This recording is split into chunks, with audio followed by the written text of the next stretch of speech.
Greetings and various assorted salutations.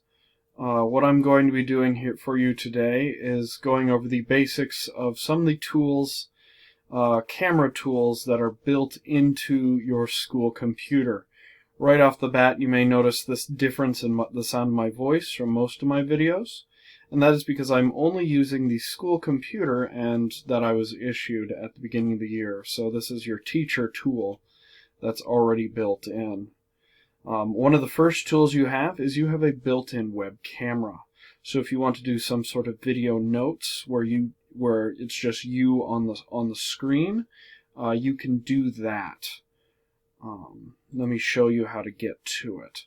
If you don't see it right here, camera, you can always type in the name of the program you want in when you hit start, and it'll be there. Some people like Cyberlink UCam. I haven't used that one a whole lot, but you can use that one. Camera, though, should be built into your school computer for certain. So as you can see, we're here. You'll notice that the camera looks slightly different from my normal ones, and that's because it's the built-in camera on the computer.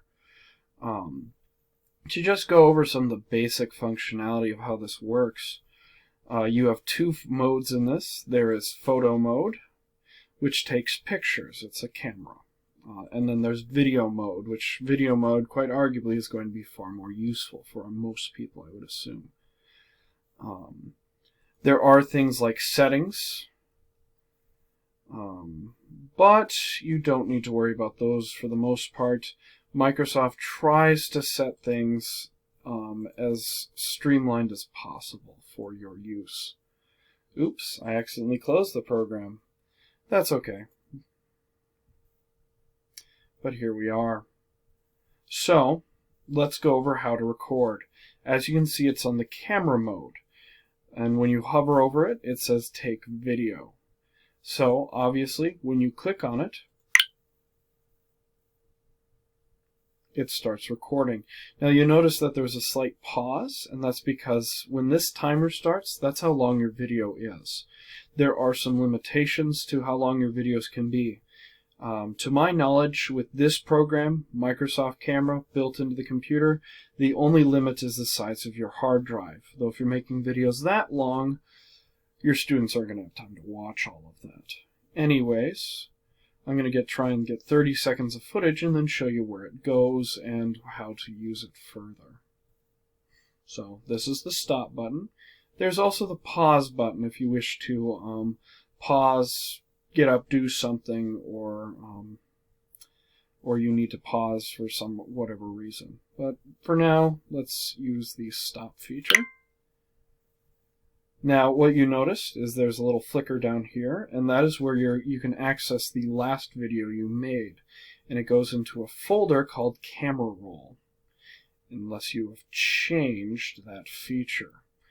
So in here, you can see that we've got the sound. Oh yes, there are some limitations to how long your videos can be. To my knowledge, with this program, Microsoft Camera, built into the computer, the only limit is the size of your hard drive. Though if you're making videos that long, your student... Anyways, you get the picture. You'll notice right away that the video opens in a program called Photos. Yes, Photos is your video editing software for Microsoft 10.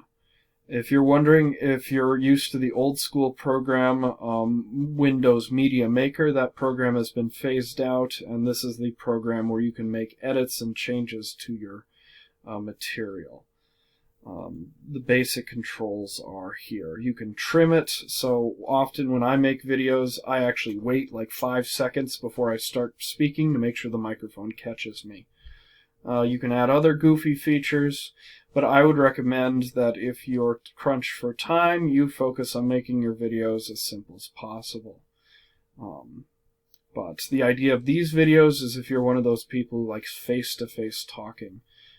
It doesn't show you what's on your computer screen. I'm using a completely different program for that. The only thing you have when you do this is what's on this screen right here. The other bit of advice I have, whenever you're doing any sort of recording, check to make sure you sound right. Sometimes you can be too far away from the microphone, or your microphone may not be turned on, or there might be something wrong with it, or you're too close, too far away, or something sounds off. Do a microphone check. I try and do that. I'm admittedly not the best at it, though. Anyways, so this is how you can make a video. What you can now, to get to this video, so right now you can look at it here, but let's say that you want to go to your camera roll. So what we do is we would click on this folder here, File Explorer, and in File Explorer, let's push me over here. In File Explorer, you're going to go to Pictures, and you're going to go to Camera Roll. This is the file, this is the standard folder where all videos are recorded. And as you can see, all the videos are here.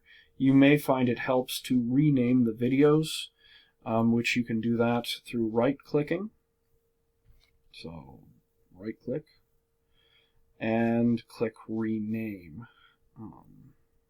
Yes. In case you're wondering, for those of you who are a bit more tech-savvy, this is about how big the full file is for this long. So you shouldn't have to worry too much about file space unless you have a lot of files on your computer. But hopefully we don't have to address that issue. Now what you can do with this video once you've made it is you could theoretically upload it as an attachment into PlanBook, but I'll talk about PlanBook tutorials separately. So what do you use this program for, Camera?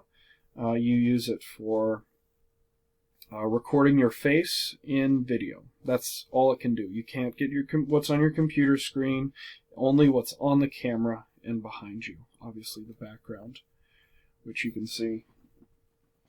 There's a mirror back there, so everything looks kind of weird, but that's how this room is configured. But anyways, I hope this tutorial was helpful. Now I will see what other videos need to be set up.